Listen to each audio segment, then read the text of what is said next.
On a dreadfully rainy night, at the gates of the Black Death sect, a single man stands, drenched from top to bottom. As lightning strikes, the hundreds of Black Death sect members reveal themselves, and one of them screams out, "The Nameless Swordsman is here. He is here." They all charge in, from above and below, but the swordsman swiftly reacts, pulling out his blade and cutting through the first that were charging, leaving them limbless. The others stop to encircle him, but with one silent dash, he cuts the heads off one side, before landing at another and charging through them. A bulkier man than most charges at him from behind with his spear, thinking that he finally got him, but the swordsman needn't even look at him, as he dashes through his very essence and splits his cranium in half, revealing his brain. The rain covers the sound of screams and wails, and eventually, the swordsman is done. Only death lies on the ground. Further into the sect, the Black Death Master awaits him, an old man, wiser than most. The Nameless Swordsman approaches him silently, the old man looking at him sternly as he says nothing. He wonders if he is a swordsman of justice, as he is described, but why is he wrapped up that tightly? The Nameless Swordsman says he was never about justice. It confuses the man. Why did he hunt and kill even the last remnants of the unorthodox faction? The Nameless Swordsman reveals his true colors. He is no righteous swordsman, but a demon made flesh. The Death Sect leader laughs. He must admit, he has deceived everyone well. The Nameless Swordsman notes he deceived nobody. They simply believed what they wanted and he let them. The old man finds him quite interesting. Even if he must cross the river of death, he won't leave with any regrets. He should be wasting his time. Whether he is a Nameless Swordsman or not, he is here to do one job: kill him. The Nameless Swordsman pulses a violent red,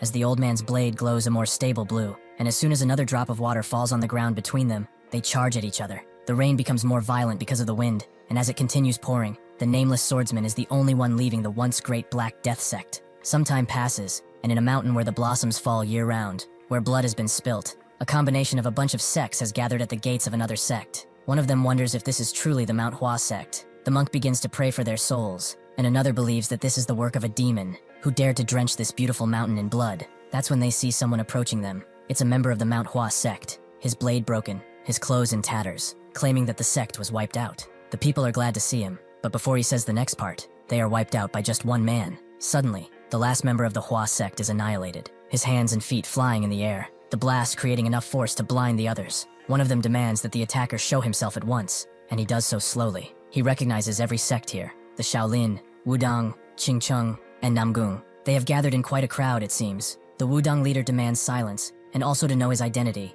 and why he has committed such a grave sin. The Nameless Swordsman came here because people said Mount Hua was the strongest sect there was, but well, that turned out to be just rumors. The other sect leaders recognize the head of the Mount Hua sect, and the swordsman guesses that since they all came together, they must be at least stronger than the Mount Hua sect, right? The Wudang leader tells him to shut it. Here and now, they will drag his soul to hell, and the souls of Mount Hua will find their rest after his death. They all charge in, using different advanced techniques, but the swordsman just smiles, as this place really is fun. It turns out this is just a man playing a VR game. He takes it off shortly though, as it seems that an attack from that many people is still too much after all. He is playing Murim Online, a recently developed virtual reality game, known for its gore and extreme violence. And though it's flooded with complaints, demanding it be shut down, there's no other game like it. He turns on the TV, thinking that he has to be more discreet next time. The news blares about one Mr. No of Data Corporation having gone missing since morning, and as the man thinks, he hears a cry for help, a pleading. He completely forgot that he had guests. He picks up the sledgehammer that was by his side, and the one who was crying, Mr. No himself, pleads to be helped. The man asks if he really wants his help, and No doesn't know why he kidnapped him, but he really did nothing. The man drops a bunch of pictures down next to him, revealing that he is a piece of trash who is irredeemable. If he really did nothing wrong, then he wouldn't have been here. No says that he's repenting, so why is he not sparing him? The man grabs his head, as this phrase he keeps repeating, is it not getting a little old at this point? As he raises his sledgehammer to finish him, No charges at him, pushing him away before getting out of his restraints. He picks up the sledgehammer and says that he's as good as dead, making the man smile, just like he does in the game. No charges in, but he dodges and strikes his side with so much force that it almost sends him hurling. But he's not done yet. He kicks his face in, causing the fat ass to land on his back. He tries to crawl away toward the door, not wanting to die despite all the suffering that he caused. Most humans act like herbivores, and among the carnivore majority, they attack, hunt, and devour those weaker than themselves. As for him, well, he is the apex, the one who hunts those carnivores. No completely freaks out, demanding that he not come closer, that he stay away. Suddenly, the door bursts open, and an entire army of policemen charges in, demanding he freeze. The main detective calls out Dong Bongsu and explains that, on suspicion of kidnapping, false imprisonment, and murder, he is now under arrest. Bongsu wonders how the cops found this place,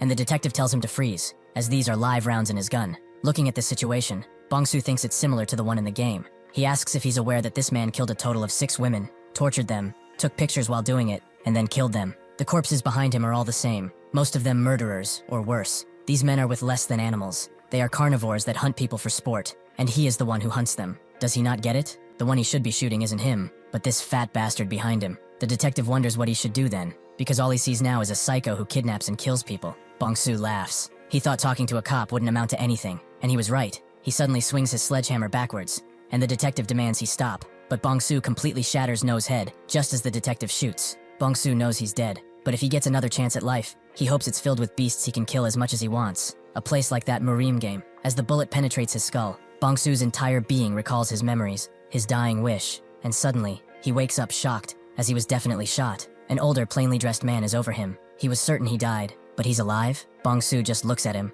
causing the fat man to grab him and ask if he knows what a pain it was to drag his ass here from the marketplace. Maybe he should really kill him, but well, he will let him live until tomorrow. Bong-soo's instincts kick in. He picks up a rock and tries to go over to the fat man, but his entire body aches, like one giant nerve. As he falls, he sees his arm, and feeling himself, he realizes that this body is not his. He wonders what these gashes on him are, but as he looks outside, he realizes what this place is. The name. It was Murim, wasn't it? Bong-soo puts his hand on his face and looks at the ground, ecstatic to the point of tears. His dying wish, it came true. He has been transported to the world of Murim, where only the strongest survive. Before all of this, the original owner of this body, So-sam, was just a farm boy. That day, one Machil came bursting in, noting that he had a job for him to do, while also noting that it smells here. So-sam told him that he was not done cleaning the stables yet, causing the man to grab his mouth and wonder if it seemed like he was asking. Just because the Donri clan is housing and feeding a stuttering orphan like him, he seems to constantly be forgetting his place. He is merely a slave, and nothing else. After that, So-sam went with the fat old man,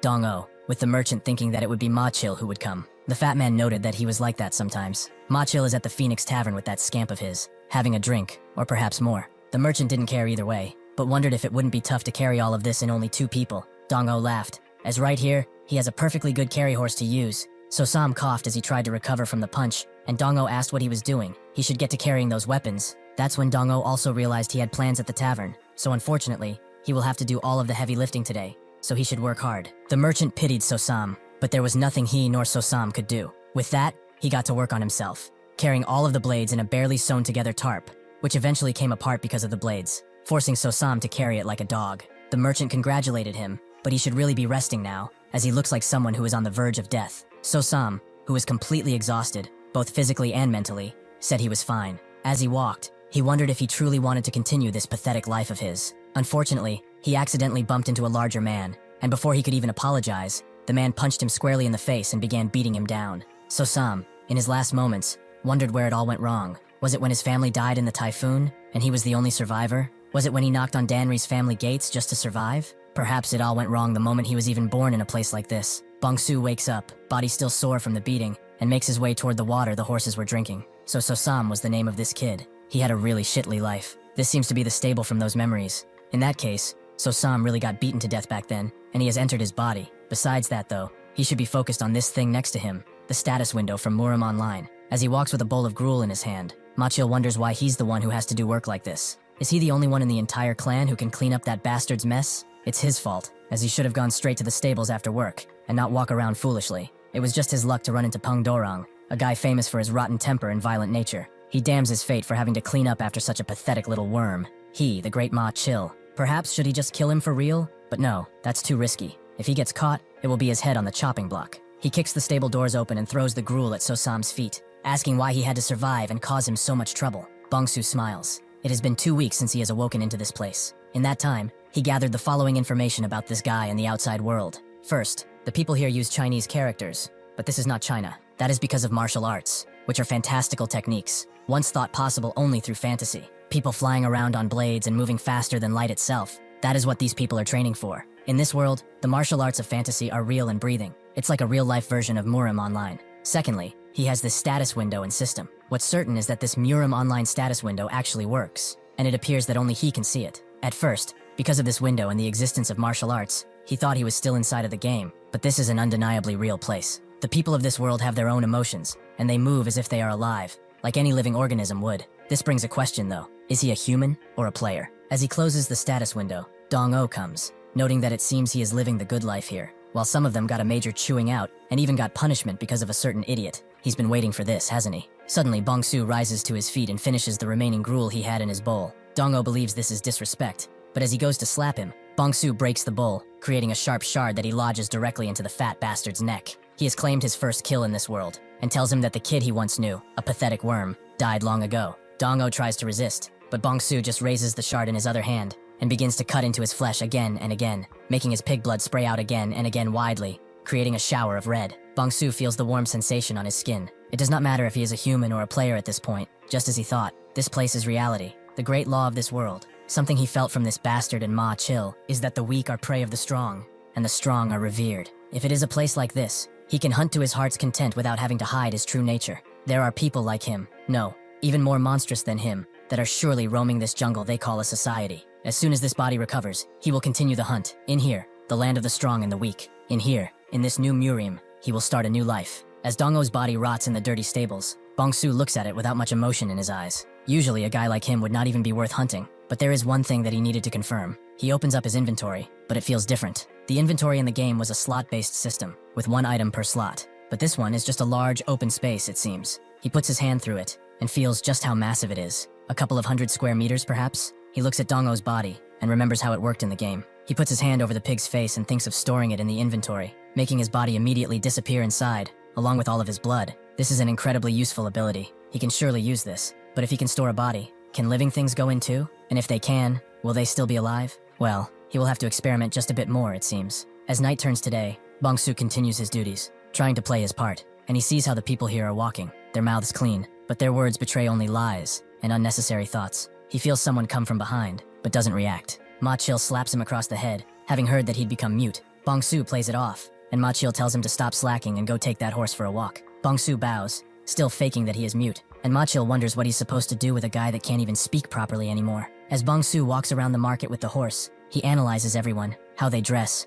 how they walk and talk. But suddenly, he sees something in particular standing out in a corner of stand. It's a bunch of children, with one of them throwing a rock at his head. They begin calling him Stupid So-Sam, having heard that he can't speak anymore. But suddenly Bongsu lets out his aura, making even the horse uncomfortable. One of the kids rubs his eyes, thinking he isn't seeing right, and Bongsu turns right back to the Stupid So-Sam. Seeing him walk away, they continue to pelt him with rocks, not knowing the demon they are trifling with. A while later, Ma Chill lets out a heavy sigh, as someone like him shouldn't be stuck cleaning weapons. He is a great warrior after all. That bastard Dong-o hasn't shown up in days either. Just where has he gone? Probably dead in a ditch, as he always started something with someone. As he goes to open the door to the armory, he sees So-Sam get out of it, wondering what the hell he was doing inside. Just by taking a peek, he sees that the armory, blades included, is all spotless. Did he really do all his work? Bongsu bows his head in agreement, and Ma Chill thinks that after the near-death experience, this bastard changed completely. He's working hard, and even doing things he wasn't asked to do. Perhaps he finally become a proper human. Bongsu pulls out a pouch with gold coins,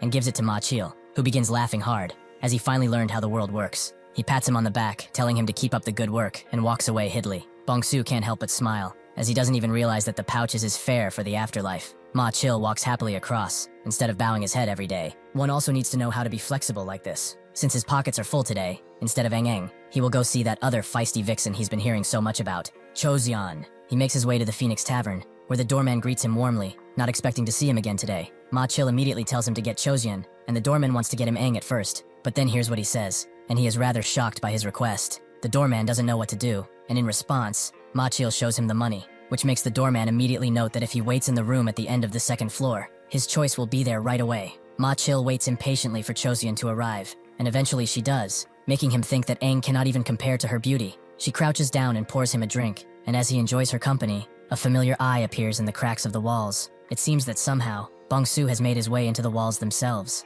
As Ma Chill left, the doorman thought that he just had to pick a girl that is young enough to be his daughter. But well, money is money after all. Suddenly another customer came, whom he recognized as So-Sam. He heard he was mute too, but does he even know where he is? He tells him to get lost. But suddenly, Bongsu produced a bag of coins, and asked for Aang. Seeing that the money he produced is real, he tells him to wait in a room, as he will bring her right away. Unfortunately for him, Bongsu is not here for those kinds of affairs. As Ma Chill dresses up, he looks at the exhausted Chojin, and thinks that he still has it. But that's when Bongsu's hands make their way around his neck, and using his tied bandages, he begins to choke him out. He tries to fight back, pushing downward as hard as he can, and he does fall on Bongsu, but he continues choking him. The thrill of the kill, the sound of Ma Chill's breath leaving him entirely giving him more pleasure than any woman ever could. After he is done, he looks at Choseon, who is still fast asleep. He gets up and looms over her, looking at her fair complexion and the situation she's in. He sees that she's an herbivore. She has neither the will nor the strength to protect herself. He goes to a nearby wall, and using a store in his inventory, opens up the partition there,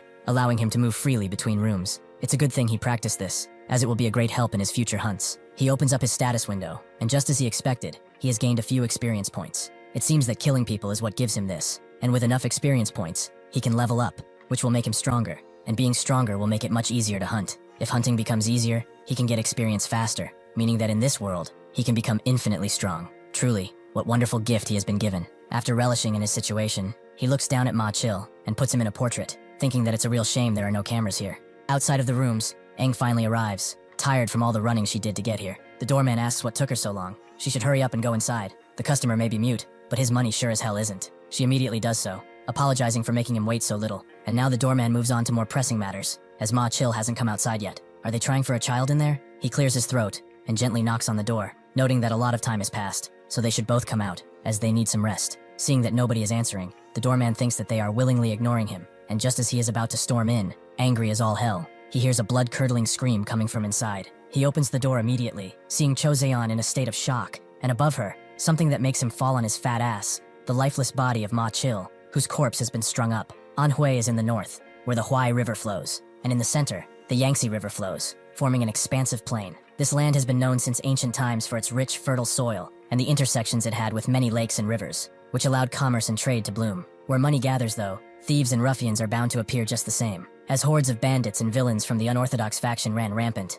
many rose to defeat them, and many clans and sects dedicated to upholding the code of the Murim were established in Anhui. Among them, the most prominent clans were the Namgung clan, one of the 5 great clans of the Central Plains, and the great sect in Anhui, and the Danri clan, although it can't be compared to them, has the family's specialized fighting force, the Cross Heaven Sword Division, and with its intelligence and law enforcing group, the Black Crow Squad. Its reputation became well known throughout all of Anhui. The Black Crow Squad's information gathering abilities, in particular, are so formidable that even the Beggar sect, which would be offended to be called second best when it comes to that, has no other option but to concede that the Black Crow Squad is superior in that aspect. Recently, however, that very Black Crow Squad has been struggling with a new case. The leader, Gidaihyo, is informed of another self-inflicted death. Over the past month, nearly 100 people have died like this. There have always been people who have had enough of life, but it was 1 or 2 per month, and even then, never this many. What is the strangest thing of all is how perfect the cases are. The evidence and circumstances of every single case perfectly point to self-death. But is that truly possible? He asks his assistant who was first to die like this, and he explains it was some armory artisan from the clan, a man who went by the name Ma Chill. Daihyo asks if he means the Danri clan, and the assistant confirms as such, causing the leader to stroke his beard as he asks where he ended his life, and the assistant notes it was at an inn, the Phoenix Tavern. With that, Daihyo rises and notes that they should go, but the assistant believes there's no reason for the squad leader himself to go there. Daihyo knows he has to see it for himself, and after they arrive, the doorman takes them to the room where it all transpired. He explains that Choseon found Ma Chill hanging from the rafters, just after she was done with him. Daihyo wonders, if all of these deaths are actually an elaborate string of murders, how did the culprit get into this room and kill this man? He opens the door and searches every nook and cranny, but there's no way for a culprit to enter unseen. However, he knows how these places are built. If these logs that act as walls are removed, it would provide a free passage. The problem is that they have never been removed. He asks the doorman if there is any way to remove these logs without removing the roof, and he immediately denies such claims. These logs are set in grooves in the ceiling and floor beams. It's impossible to pull them out without ripping them apart or taking out the beams first. Daihyo is beginning to doubt if this was really murder, and asks if there was anyone in the room next door to them. The doorman confirms as such that the guest probably arrived around the same time as Ma Chill. It was Sosam, of the Danri clan. As Bong-su walks around with the horse, he looks at his stats. The experience points he gained from the man he killed the other day were greater than the ones he killed before. That man must have been a martial artist then. It seems that killing someone stronger yields greater amounts of experience points. However, if he fights a proper martial artist now, he will definitely lose. Even the weakest warrior is much stronger than his, so he needs prey that can bridge the gap between commoner and martial artist, like the bastard he killed the other day. As he walks, someone calls out his name, noting that he has gotten a lot more handsome since the last time they met, but he should be greeting his elders properly when he meets them. As they wonder if he's ignoring them, Bong-su asks if these are street thugs, but no matter how much of a loser Sosam was, he is still a member of the clan. Did he really live this life, getting pushed around like useless scum like this? Suddenly, one of the bandits pulls him by the hair, as they need to have a little private conversation. As he is getting pulled, Bong-su wonders if he could kill them here, and make it look like suicide. If he puts the bodies in his inventory and dumps them elsewhere, perhaps then, but no. If he makes a scene, there's a risk of being discovered. It's not like he will get much experience from doing that anyway, so he will take a beating and get rid of them later. Just as the bandit is about to pummel him for getting so plump and pretty, someone comes from behind and tells them to stop, as he did tell them to bring him in nicely, did they not? The bandits immediately fear the sight of Zhang Ho, who goes to Bongsu's horse and notes that it's quite a fine beast. Their dark society leader is a man who is crazy about horses, so he was thinking of presenting this horse as a gift. What does he think? Seeing his blatant killing intent, Bongsu guesses his goal is to kill him and take the horse. Unfortunately for him, he chose the wrong person to consider prey. Zhang Ho closes in on him, noting that even with him thinking about it for so long, he does not ask for anything twice. Bongsu asks why he doesn't just kill him then, and as the bandits are surprised by his talking, Bongsu puts his hand in front and activates inventory, causing a blade to come out and stick into Zhang Ho's neck without him being able to do anything. Suddenly, the scene explodes with a violent energy, as Bongsu has leveled up. He begins approaching the bandits, his aura having increased 100-fold, and the bandits know they have no chance of running, so they will all charge at this demon and kill him. Unfortunately, it doesn't take long for the last bandit to run away in fear throughout the alley, wondering what the hell that thing even is. Just as he's about to reach the street, his foot flies off, but he cannot die here. Like a total loser, a human money printer, they would all laugh at him and beat him up as he handed over the cash. He was just trying to do a favor and make some easy money. Bongsu kicks him unconscious and begins dragging him back in the dark alley, where the sun and the good of the world never shine. Eventually, the man wakes up with a loud gasp, asking why the demon is here. He knows he messed up by saying that, and Bongsu puts a blade to his neck, asking who the guy who got cocky was. The bandit asks if he's talking about Zhang Ho, and Bongsu confirms as such. He said he was from somewhere. The bandit confirms that he's from the Black Society. They are one of the evil sects that rule the black alleys of Bongyang. Zhang Ho was an executive in that place. Bongsu understands, but he mentioned a leader, didn't he? The bandit rapidly explains that the leader of the Black Society is called Bang Po Yom. It was that bastard who ordered Zhang Ho to kill him and steal his horse. Bongsu understands that these wicked sects and the Black Society have a hierarchy and a boss. It's basically like the organized crime syndicates of this world. Bongsu tells him he did a good thing, but if he continues telling him everything he knows about the wicked sects and Black Society, he might just let him live. The bandit is very glad to hear this, but naturally, after explaining everything, Bongsu kills him and puts him in the inventory. That was the last of them, so he sits down to analyze all of the important information he learned today. The wicked sects, he was looking for some leveling fodder somewhere between commoner and martial artist, and he just happened to stumble on the perfect targets. From now on, he will be preparing to hunt these guys. He also leveled up, and with that, his old injuries are completely gone. Even the scars on his hands and body vanished. Would this even work if his heart or brain were damaged, perhaps? If he is close to leveling up, he could probably afford to take some risks, just to test it out. And then, there was that light, the light that filled the entire alley during his level up. That is a downside, as it's flashy, and it's likely to attract unwanted attention. He needs to hide it, along with the inventory he used to kill. A hunter hiding among his prey must appear ordinary. When one loses most like everyone else, that is when they become the ultimate hunter. He should only level up once the hunt is finished. He picks up the reins of the horse and walks out of the alley,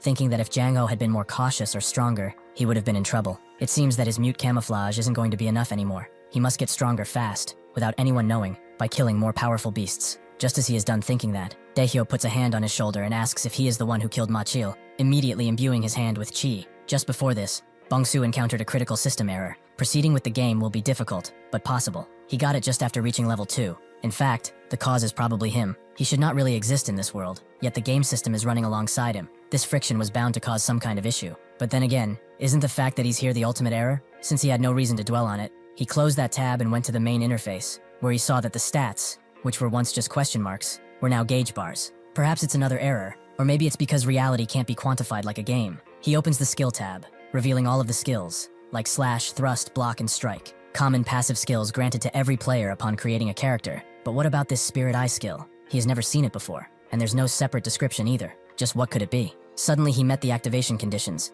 because an enemy at least 10 levels higher than him has approached within 20 meters, and those meters keep going down. Bongsu recognizes that it's some kind of early warning system, so he got up, thinking that they shouldn't be enemies. There aren't many people brave enough to break into the Danri clan, and even if they did, an intruder would not be moving so slowly. This means that the person approaching him must be a master from within the clan. He doesn't know how big a 10-level gap is, but considering the amount of work he had to put in for level 2, the difference must be massive. How many civilians does he have to kill to reach that level? Thousands. Tens of thousands, maybe. The person approaching him was as strong as all of those souls combined, and among the clan, the most likely candidate. He knows who it is. Daihyo burst through the door without even knocking, and Bongsu immediately acted confused. That's when Daihyo put his hand on his shoulder. Bongsu acts the fool, but Daihyo still rushed ki through his entire body, feeling his very soul, but his martial arts were empty. He lets go, sighing as he turns to leave. As they do leave, Bongsu looks at them with killing intent, having attained a new target he will one day take the life of. Daehyo's assistant asks why they suddenly left without doing a proper interrogation. Was he not suspicious of that boy? Daehyo was.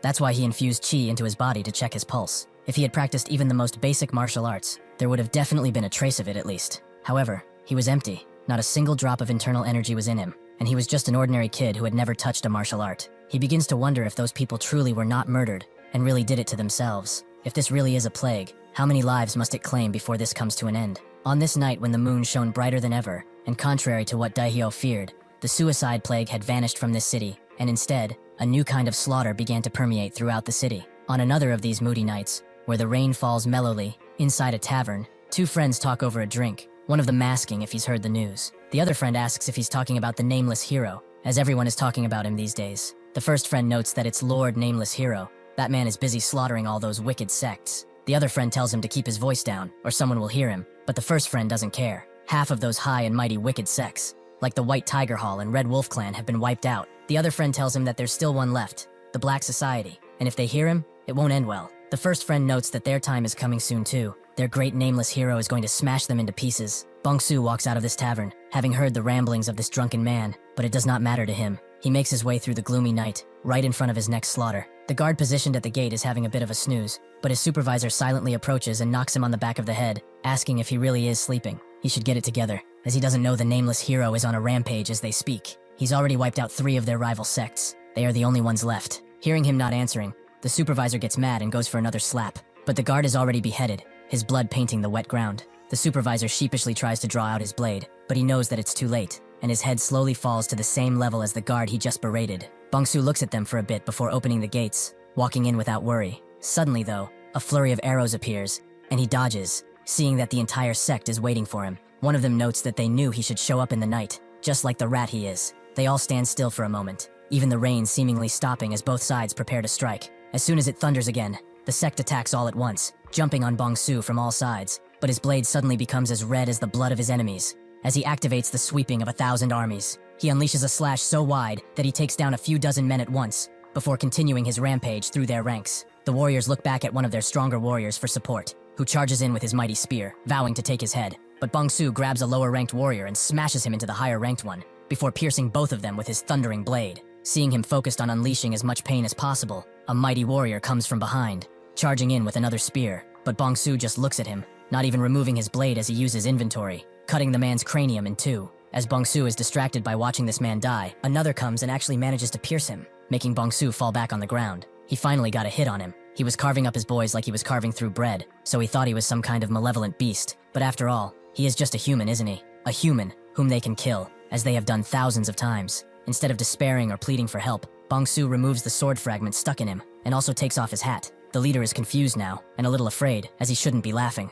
Bong-soo charges in with much more fervor than before, as things become much more fun when his life is on the line. As the screaming slowly but surely dies down, one of the weaker, cowardly warriors who is outside of the sect wonders if they are all going to die to just one guy. They were just shaking some people down for change, did a bit of human trafficking, sold some girls and booze, and only killed people that were considered less than by everyone. He damns it all. There are so many people worse than them in this world. But why did this happen to them? Just because the others are strong and they are easy targets? He knows that he has to kill him right here and now. This back path he's hiding in, it leads directly to the leader's estate, the Paradise Manor. All they have to do now is wait for him, as they have the advantage in the dark. As soon as they see someone appear from the sect, he screams out to fire, and hundreds of arrows fly in the direction of what they saw. They wonder if he really is dead, but suddenly, all of the shooters behind the cowardly man die immediately one after another, painting the floors with blood. Seeing this, his body subconsciously draws his blade, and asks if he's the Nameless Hero. Just what does he want from them? What did they do to him that was so wrong? Bong-soo doesn't answer. Instead, he just looks at him just as a wolf would look at a lamb.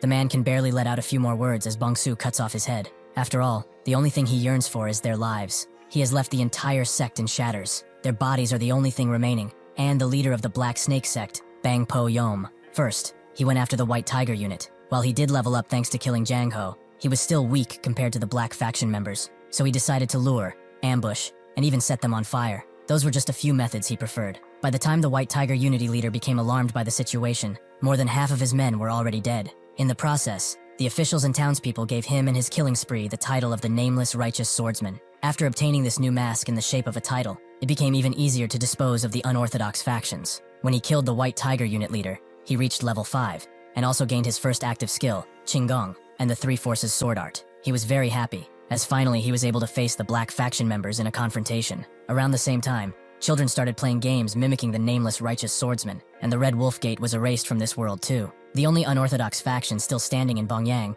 was the Black Society. The Black Society leader sits in his estate, having heard all of the commotion, but he refuses to get up. Bong-su appears in front of him just as thunder strikes, and he asks if he's the nameless swordsman who slaughtered his men. Bong-su says nothing, and Yom notes that for a swordsman of justice, he is wrapped pretty tightly, isn't he? Bong-su tells him he isn't one, making Yom wonder, why did he hunt and kill the unorthodox factions then? However, seeing his expression, that of a true hunter, he laughs, as he really deceived all of them. Bong-su states that he deceived nobody, they simply believed what they wanted to. Yom slowly picks up his blade and notes that he is the most interesting man he has met. Even if he has to cross the river of death today, he will not leave with many regrets. What is he waiting for then? Righteous swordsman or not, he has still come here to kill him all the same. Yom's wise and cultivated blue aura and Bong-su's wild and murderous aura clash, and as a drop of rain falls between them, they both charge in, clashing their blades with much fervor. Bong-su tries to push through, but Yom's wise technique allows him to give him a shallow cut, before Bong-su takes control again and puts his blade to the ground. However, Yom sees this as an opening. He swings widely.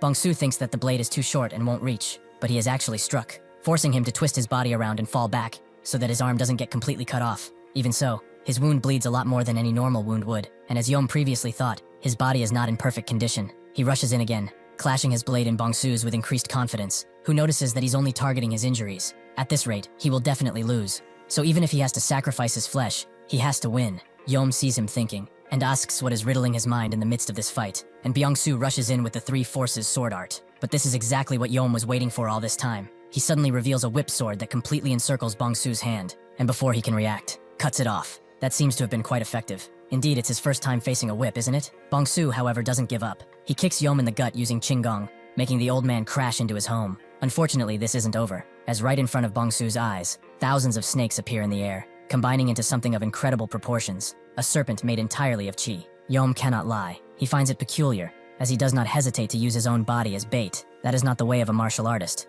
Not at all. It is the way of an assassin, or a hunter. Does he know, in a life or death situation with a martial artist, that the more one has hidden, the more advantageous one is? He had more hidden, and he has way less. That is why he will now lose. Bong-su readies his blade, but Yom knows he has no other moves left, and begins swinging his whip around, making it crash into the air like the thunder from before. Bong-su doesn't react, instead choosing to remain as steady as he can be, and Yom tells him that he can die, and with him, the legend of the nameless hero. Before the snake can crash down on him, Bong-su rushes in with a blinding kick, creating a mountain of dust to block Yom's vision, but he thinks it's futile, as he swings his mighty whip around and manages to hit something. Thinking he got his enemy, he laughs, but he soon realizes that he actually hit one of his own members, who was a decoy. But where is the real one? Bong-su is higher in the air, and he prepares to unleash the three forces sword at the second form. Yom notices far too late, and Bong-su thrusts forwards with amazing speed, but even so, Yom manages to block some of the strike by sacrificing his right hand. As he screams, Bong-su is surprised that he managed to block the blade in just a split second. He knew he was going for his heart.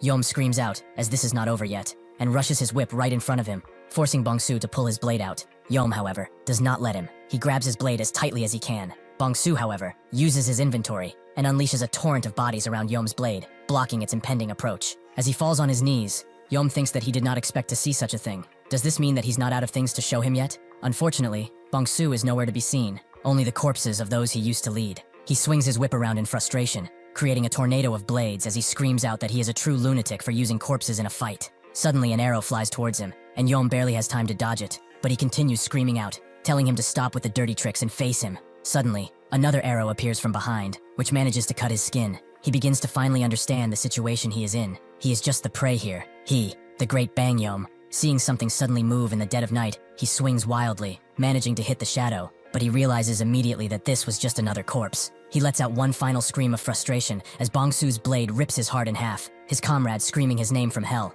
After Bong-su pulls his blade out, Yom notes that he finally achieved his objective. He finally killed every Black Society member in Bongyang. But just why? Bong-su asks if he needs a reason for such a simple thing. Humans have always slaughtered other humans, from when they looked like apes, all the way to this very day. Does this not apply here? The strong will always trample and steal from the weak. This time, he was simply the stronger one. After Yom's demise, the entire valley lights up as Bong-su levels up once again. He cleans his blade and thinks that with the death of every Black Society member in Bongyang, the preparations are finally complete. He will now move to the next stage, where the strong are stronger, and the prey more cunning. It's time to go to the Murim's Jianghu, as lightning continues to strike the damp ground. Inside a grand and ominous hall, people with covered faces stand in line, all in service of one man. His voice is raspy. He asks how long it is until the Orthodox demonic wars, and one of them answers, noting that only 2 years remain. Knowing this, the leader thinks it's about time to slowly begin the grand plan, so he calls out Guangwun and commands him to execute the first stratagem. The next day, As the sun shines brightly on the streets, Bong-su continues acting the fool,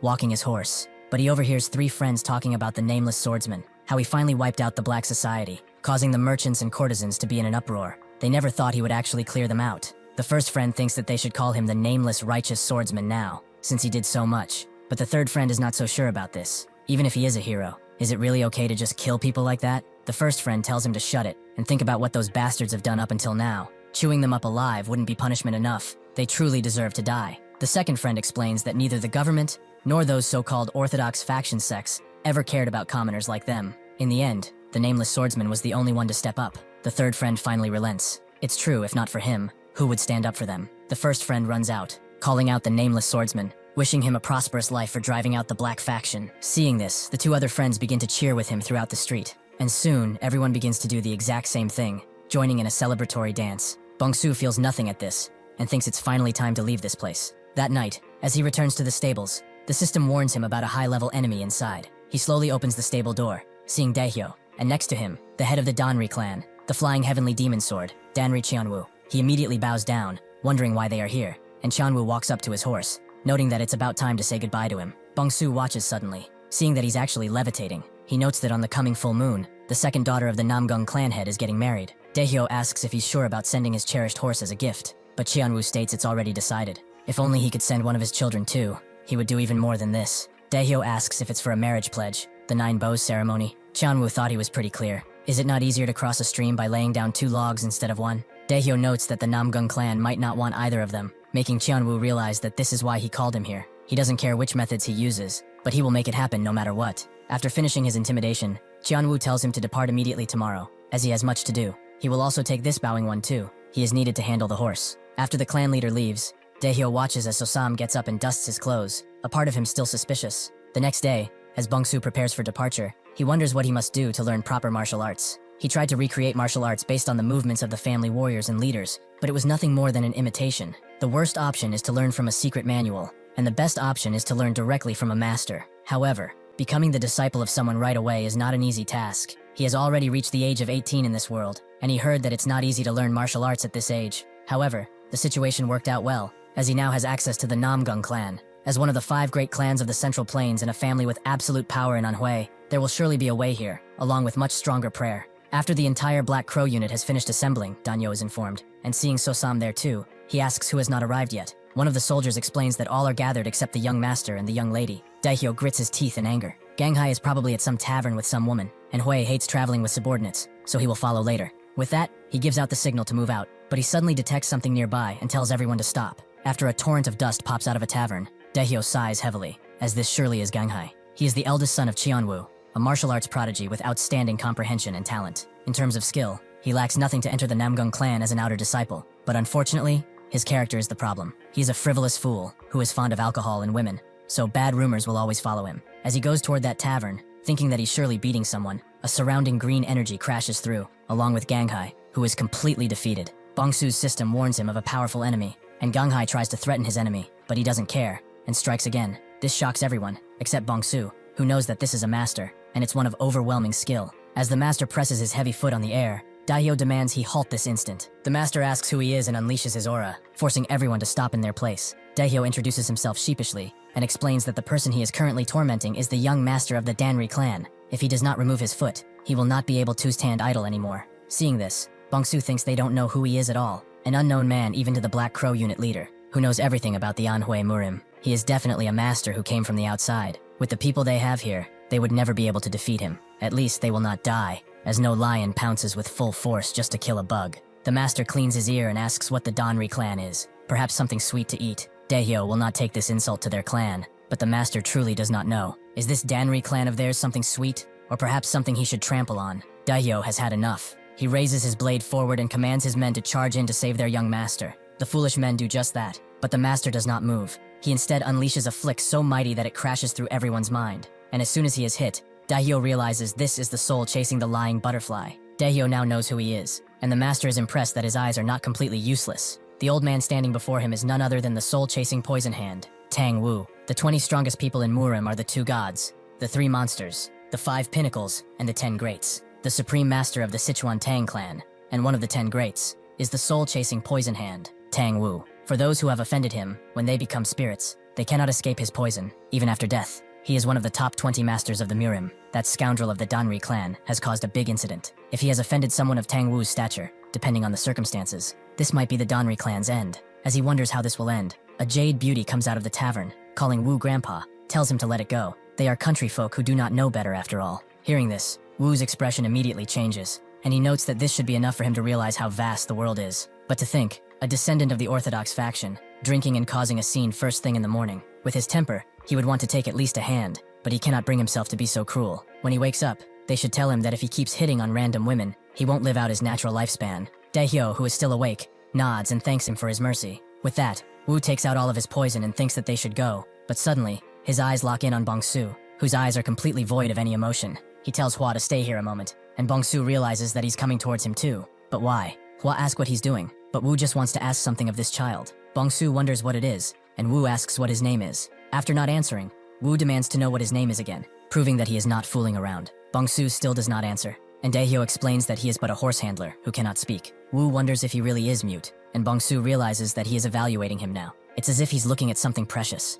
If a master like him is looking at him in such a way, then this is an opportunity to finally shed the skin of Sosam the sword handler. He looks at Wu with his entire murderous aura, who grabs his hand and charges chi through it, laughing as he does. He swiftly turns to Daehyo and asks if they are on their way to the Namgung clan. Daehyo confirms as much, and Wu asks in return what this child does. Daehyo explains he is but a sword handler managing the Fergana horse they are giving as a gift. Wu thinks it would be fine to take him then, but then Daehyo notes that nobody would be able to control that horse. Wu thinks that they just need to transport the horse to the Namgung clan. After that, he will take the child. He will speak with Namgung himself. If necessary, he will write a letter to the clan head, along with payment. Is that not sufficient? Daehyo tries to reason with him, but seeing his eyes locked on his expression, notes that they were intending to give him to the Namgung clan along with the horse, so he should take him. Wu laughs as he notes that he's pleased, and tells them to follow. Daehyo almost squishes his brain out in frustration, and tells the men to send the young master to a physician, while the rest of them will move out. Between all of them, this has truly turned into a strange situation, but one filled with opportunity. Night eventually arrives, and Daehyo finds a huge tavern for all of his men to stay at. Bongsu is naturally sent to the stables, but this is preferable. Ever since his battle with the Black Society, his use of the inventory has improved significantly. Currently, the range in which he can summon it is about a meter around him. If he practices, perhaps he could increase it further. Through this, he can retrieve weapons or corpses from his stored inventory, or fire them. However, the shooting speed is not that fast. A master would definitely be able to react. He picks up a pile of sand, and puts it in his inventory before it goes on the ground, allowing him to manipulate it completely. He has gotten quite skilled at this, and there is one more way to utilize it. He swallows a handful of sand and transports it outside using inventory. When it comes to himself, anything that enters his body can be transferred to the inventory. It is a divine art, the inventory of divine art. Eventually, someone comes into the stables. It's Hua, who wonders why her grandpa wants her to bring someone like him over at this hour, but he should follow. Bongsu does just that, everyone watching silently, as he goes to Wu's room. After entering, Wu tells him to go up to the platform and sit cross-legged. Bongsu does just that, and Wu tells him to strip absolutely everything. Bongsu does so without hesitation, and Wu thinks it's good. His body structure is not bad. He takes out something from his clothes, the Dragon Phoenix Golden Needles. Hua asks what he is trying to do, but he simply slams the box down and asks Bongsu if he knows the saying, Jiulwa Wiji. It means that an orange grown in Huainan turns into a trifoliate orange when planted in the north. Bongsu understands, if Huainan is the Danri clan, then Huaibei is the Tang clan, and if the orange is Sosam, then the triofoliate orange. Wu explains that from this moment forth, he will perform a great ritual on him. It will be extremely painful, probably enough to make him think that death is a better alternative, but if he survives, it will give him something beyond that, and also cure his muteness. Will he do it? Bongsu is amazed, but Hua stops him, as he can't just decide on such a grave matter without consulting the elders. Wu tells her something, his smile becoming wider and wider as he explains, and Bongsu seems to get it too. After talking Hua down, Wu asks if he is ready to receive the surname of the Tang clan. Bongsu's mind becomes more warped than before. What he's been vying for, the power to hunt even larger beasts, is held in this tiny golden box. Wu thinks that in the Murim, there are many terms for those born with exceptional aptitude for martial arts. Things like the Heavenly Meridian Body, the 9th grade Sacred Bone, and the Cosmic Sacred Bone. They are all hailed as rare talents, and said to appear only once in 1,000 or even 10,000 years. Rare talents, if one is simply born with them, are enough to leave a mark on the entire history of the Murim. However, the greatest aptitude among them is something he picked up for free, a talent that only appears once in 10 years, perhaps 10,000 years, but it doesn't even matter now. The brat he just grabbed possesses a body born for the first time in the history of the Murim, a body with absolutely no meridians. At first glance, He thought he was just an ordinary body that had never learned martial arts. However, his body actually lacked the acupoints and pathways that every human should have. There is nothing there. Nothing exists. As if he's not even human. However, having no path means whatever is made becomes the path. If he is raised properly, he might be able to restore the 10,000 flower rain, which has only survived in form for the last few hundred years. If that were to happen, the powers of the Murim will bow their heads before the name of the great Tang family, and their future will be secured for generations to come. Wu asks Bongsu again, does he intend to accept the surname of the Tang family? Bongsu just nods, and Wu is very pleased. He knows that he has not yet fully become a member of the Tang family, so he must go to the Tang family and prove before the elders and the family head that he is worthy of that surname. He may die in the process. He won't lie to him, but will he still do it? Seeing that deadly stalker look in his eyes, Wu knows he agrees. Now he will perform the Great Reformation ritual on him. He tells Hua to keep guard and goes behind Bongsu, raising all of the acupuncture needles in the air using his energy right below Bongsu. With that, he begins putting the first needle right in the middle of his head. Bongsu is amused. Previously, they thought that he could not hear them because they used sound transmission, but he knows how to read lips. To think the skill he learned to hunt prey in the past would have been so useful here. He heard about the body of no meridians, but how could he have something like that? The status window in the system, visible only to him surely. Because of that, he ended up with a strange body that is neither human nor character. If that's the case, he just needs to act the part. For now. Eventually, Wu feels all of his acupuncture points, making him look like a porcupine.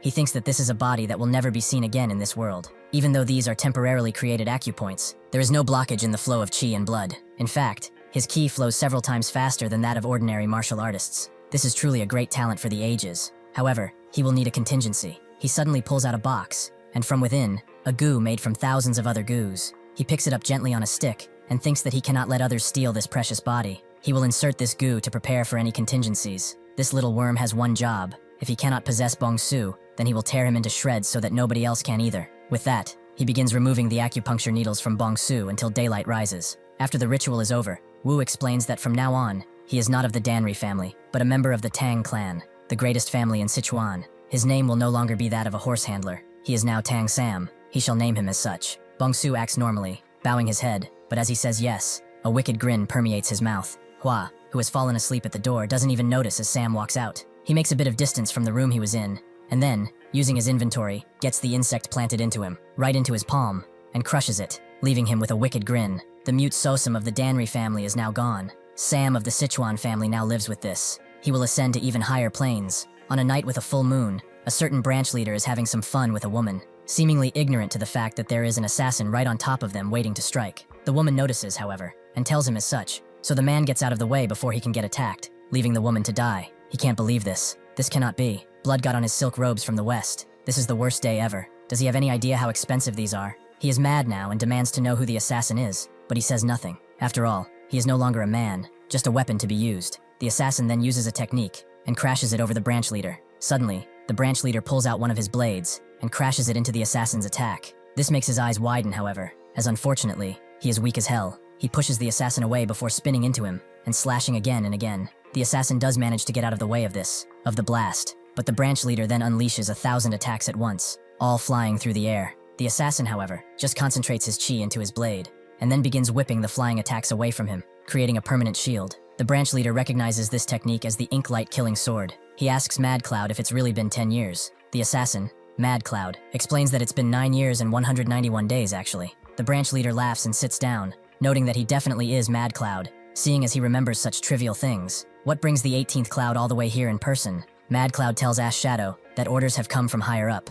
The first stratagem has been crafted and is ready to be deployed. Hearing this, Ash basically quivers in anticipation and is very glad they are finally doing it. What about Shifting Shadow though? Mad Cloud explains that the 15th of this month is Shifting Shadow's wedding day, so they will do it in the Namgung clan. Ash is confused, waiting, but wait, is that a bastard really there? Getting married? And then what's the scope of this? Mad Cloud just nods knowingly, and as Ash taps his fingers again and again, he explains that everyone except Shifting Shadow and High. Ash continues tapping his finger on his armchair, and explains that the soul-chasing poison hand will arrive in Anhui soon. Their forces will not be enough. Mad Cloud says that the 5 shadows will go. If that is the case, well, it should be enough, right? Mad Cloud turns to leave, having delivered his orders, but Ash stops him as he asks what Shifting Shadow's name was again. Mad Cloud just glares at him before disappearing entirely, making Ash think that he is as unlikable as ever. He really is jealous though. He thought Shadows would live alone forever, but Shifting Shadow became a hero of the Orthodox faction, and even got the first beauty of Anhui as a bride, while he is rotting away in this damn gloomy place. He gets out into the hall,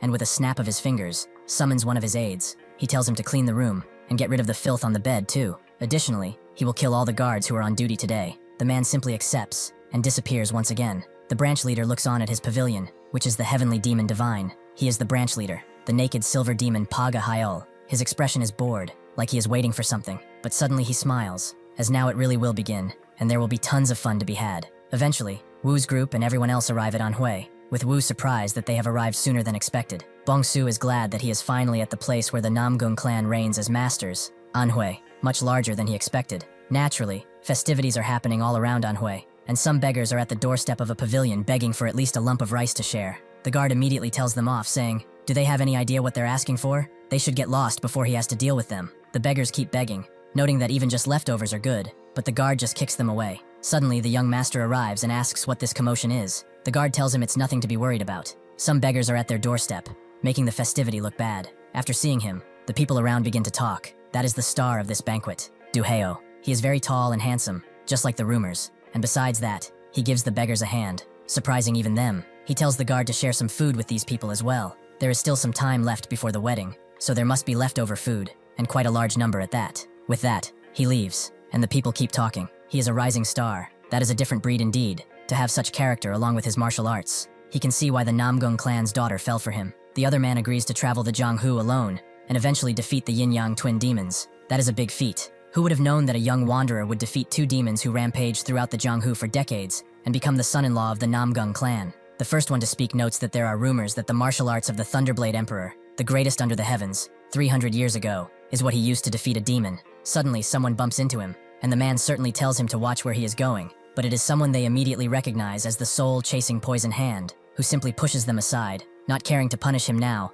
and calling them all useless as he walks with his people. Immediately upon walking into the pavilion, he demands silence, and asks if they are saying he has come to this place when he should not have. If they have anything to say, they should say it to his face instead of scattering in the corner, as he can hear them all. Heo pleads with him to calm down, and introduces himself. Wu analyzes him. So he is the young man who made him come all this way. Huh, he is excellent. Rather excellent, but that is all. It would have been best if they met a while ago, but seeing him today is quite disappointing. Heo doesn't really know what he means, and Wu just walks past him, asking if Byok is inside. Heo confirms that the clan head is waiting inside, but wait, he will guide him to the king's hall. As they both enter, Bongsu just stares at them, but not really at them, as the system has announced that an enemy with a level difference of more than 10 levels has approached within 20 meters. There is a subtle gap between this Heo person and Wu, not to mention he is moving at a constant, steady pace without even stopping. If so, it means that this new high-level enemy is actually this guy. He analyzes him closely, thinking that every human has left-to-right asymmetry, face, length of limbs, height of shoulders, things like that. However, that guy is perfect, far too perfect. He is of the same species as him. He is hiding his body in a form different from his own. He is another predator. They all make their way to the Namgung clan king's hall, and Wu sees the swords of the past clan heads. He sulks. They call themselves kings and whatnot, looking down at people. But when they die, they'll just all be sleeping in a grave anyway. Heo tells him that he doesn't need to go inside. He can just go in and call Byok. But Wu tells him to forget it and climbs up, as that bastard must have been waiting as he said. Upon opening the door, Byok immediately rushes to him and welcomes him inside, calling him uncle. It has been a truly long time since they last saw each other. This wretched sight of a clan head running around without dignity is making his stomach churn, but then he smiles, noting that it's good to see him after such a long time. Hua looks on at this interaction, wondering if her grandfather and the clan head were always this close. Suddenly someone else comes. It's Hai, who tells Hua that it's been a while. Hua greets her too and notes that she has become far prettier, which Hai thanks her for and asks if she's been well. Heo also clears his throat, noting that he was flustered earlier and could not introduce himself properly, so he does so now. Hua introduces herself and asks if she can call him her brother-in-law. Hai immediately becomes flustered, but Heo just laughs, finding it rather amusing. Hua pushes further, noting that she never knew a shy person like Hai would get married before she does. As Hai recovers from the teasing, she suddenly spots Bongsu's figure at the door and asks who that person is. Before Hua can introduce him, Bongsu introduces himself as Tang Sam. Immediately, Heo goes to him and offers him a handshake, noting that it's nice to meet him. Bongsu knows what this is. It's either a complete feint of action or a test to see if he is a predator like he is. Bongsu takes his hand with a smile and shakes it sternly. After that, Heo suggests that tonight, since he was planning to go on a night outing to the Soho Lake with Hai, how about they all go together? Of course, that includes Sam as well, if he would want to come, of course. Sure enough, they all go to the lake at night, and Hua finds it beautiful, as the flowers color the water beautifully. Heo agrees this lake is famous for its breathtaking views. After all, the night view is especially stunning out of all of them. Hai thinks it's beautiful too, and Heo notes that, while the ladies are talking among themselves, why don't the men share a drink together? He'll fetch some good wine. With that, they go to a more secluded space. Bong-soo thinks that, on the surface, Heo is the man who'll become the son-in-law of the Namgung clan, a good soul at heart. He's definitely a predator in disguise. A person of that caliber could surely plot something quite substantial. But when and why? He feels like he's unwillingly been caught in a massive unseen scheme. Suddenly, the system warns him that an enemy of over 10 levels is within 10 to 20 meters, but it's not Heo. The ship's length, after all, is 25 meters, and the height is around 5 meters. Then the enemy is right on the lower deck, as Heo comes with the wine, apologizing for taking so long since it was in a weird spot. Bong-soo thinks that there's a new enemy aside from Heo, and they are in this very boat. Heo arrives with a drink next to him, noting that this is gumaju. It's a bit strong, but it's a very precious wine. He is offering this especially to him. Before Bong-soo can drink from it though, he explains that his stomach has been feeling unwell for a while, so may he be excused for a moment. Heo agrees, laughing, and tells him to ask the boatman where he needs to go, but gives him one long side look before leaving. Bong-soo goes into the boat and counts the steps he has to take for the new enemy to be right below him. The distance to the enemy has definitely increased, but it's actually closing in again.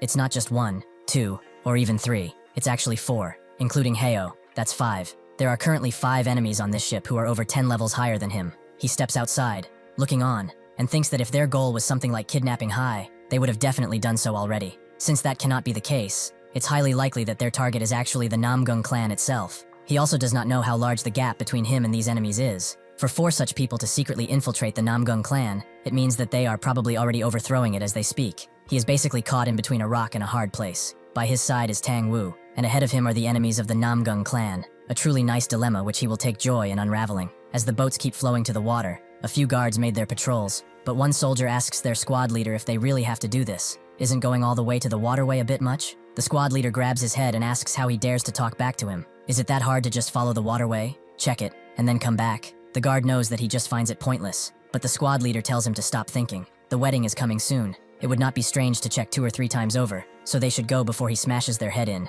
As these men go inside, the squad leader calls them a bunch of slackers and waits outside.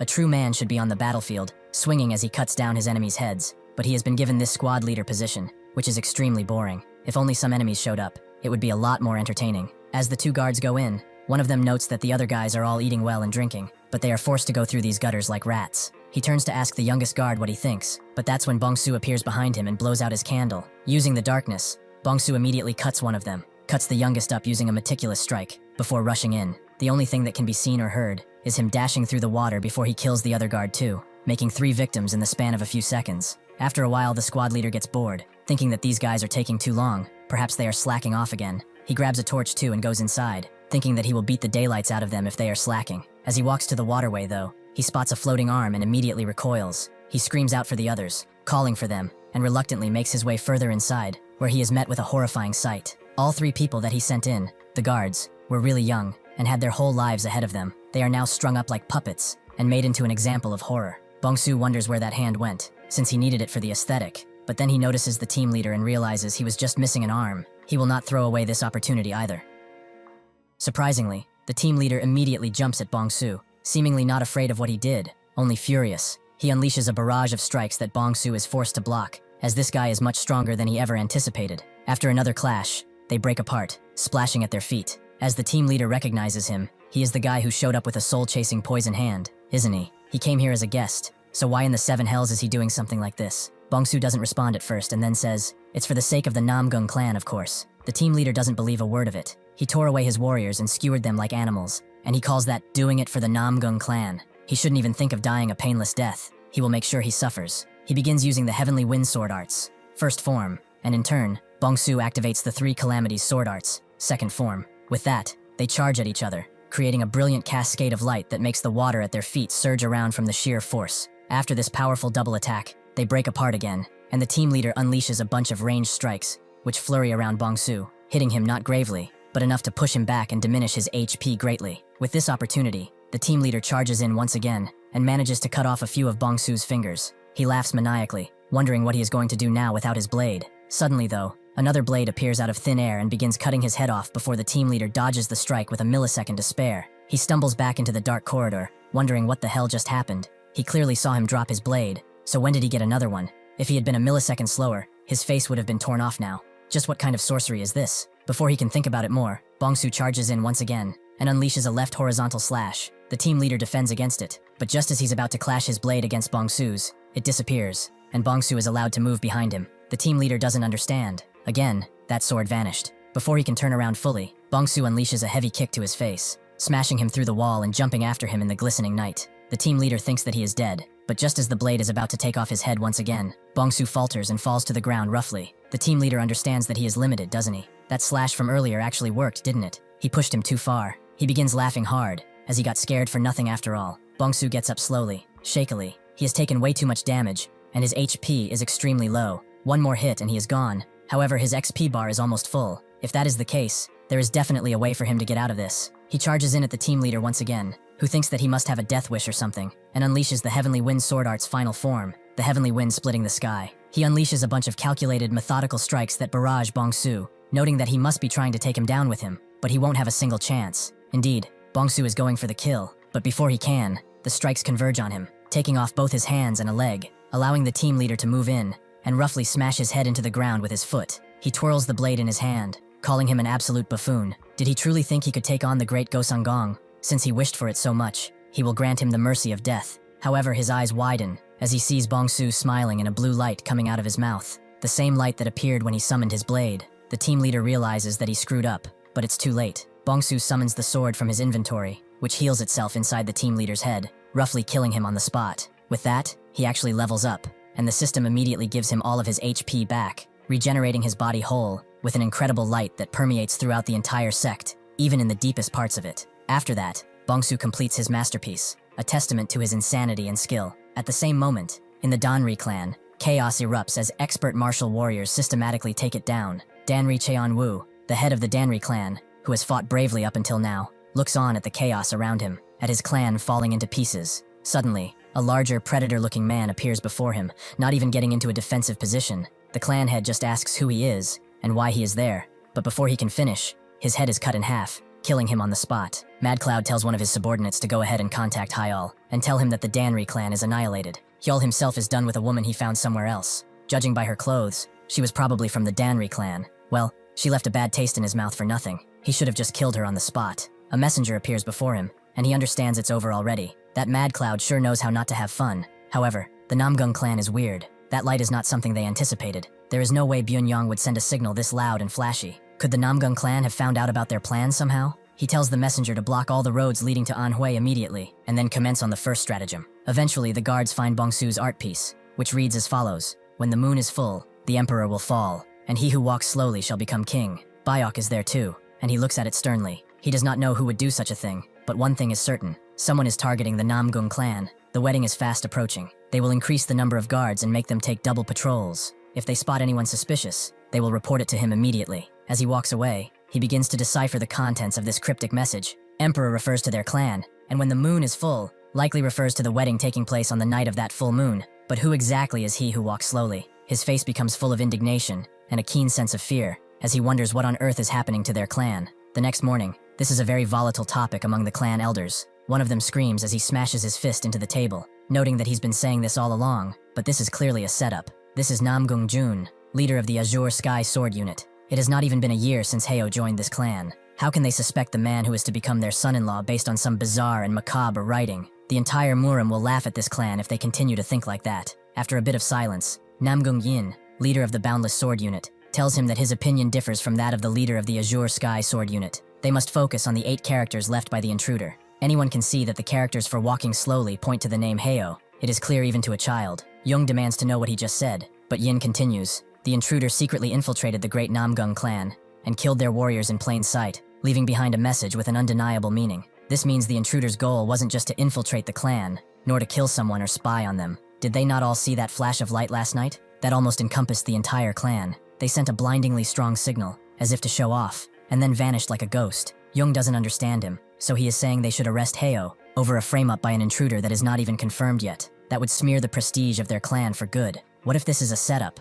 Huh? What then? How is he supposed to show his face in public after something like this? Bayok tells them that's enough. Both of them are right. The leader of the Azure Sky Sword Unit said the intruder is suspicious, and the leader of the Boundless Sword Unit said they cannot simply ignore even the least possibility of something like this happening. Is that not why the Heavenly Standard Unit leader and the Heavenly Wind leader are out investigating right now? Jung calms his rage, and confirms that the Heavenly Thunder unit has already gone scouting towards Hefei. If some person or faction is plotting against their clan on the night of the full moon, there should be at least some movement by now. As they wait in silence, not really needing to say more, suddenly someone barges in, noting that he has an urgent report. This is Nam Gung-hu, the Heavenly Thunder unit leader. They all get up, wondering what happened, and he immediately moves towards Bayok, bowing down and exclaiming that out of the Heavenly Standard unit members who went scouting, none of them have returned to the clan. Young screams out, "How did not a single one return?" Hu explains that they were supposed to return within 2 hours, but not a single one has come back yet. Bayok puts a stern yet comforting hand on his shoulder as he asks what he thinks happened, and he looks completely defeated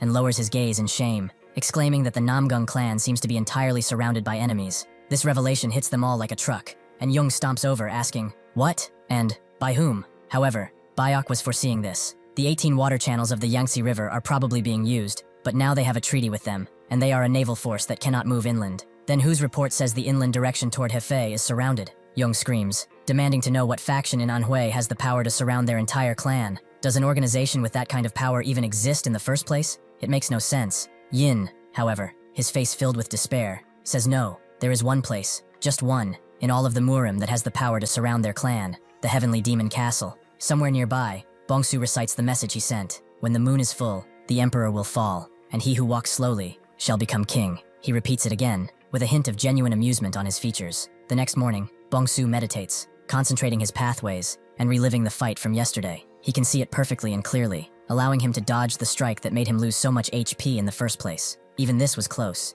If the team leader had executed the Heavenly Windsword forms at that exact moment, he would have been completely defeated, with no way of getting out of it. Martial arts are far more powerful than any ability in the game, it seems. If he wishes to grow stronger than this, then he must master them so that he could be the one to unleash them towards the enemy, and he would be the one who always comes out on top. After a bunch of meditation, he eventually wins, thinking that the effect of the Great Revelation method of Tang O Sun is incredible. He is gaining much insight just by replaying it better in his head. Even if these meridians are temporary, his experience is now engraved into his body. With enough training, he should be able to wield martial arts soon enough. The system congratulates him, as he has reached level 13, and must now complete his first-class advancement mission. His first advancement mission is called Exclusive Tester Warrior. The completion requirement is to eliminate 1,000 enemies of level 10 or higher. Bongsu looks at these requirements, taking them all in, and thinks that this is around the level of the enemies he fought yesterday. The last ones were probably around level 5 or 6. He thought he'd gotten stronger a lot, but it seems that he is just beginning. Suddenly though, from behind him, the King's Hall just blows up out of nowhere,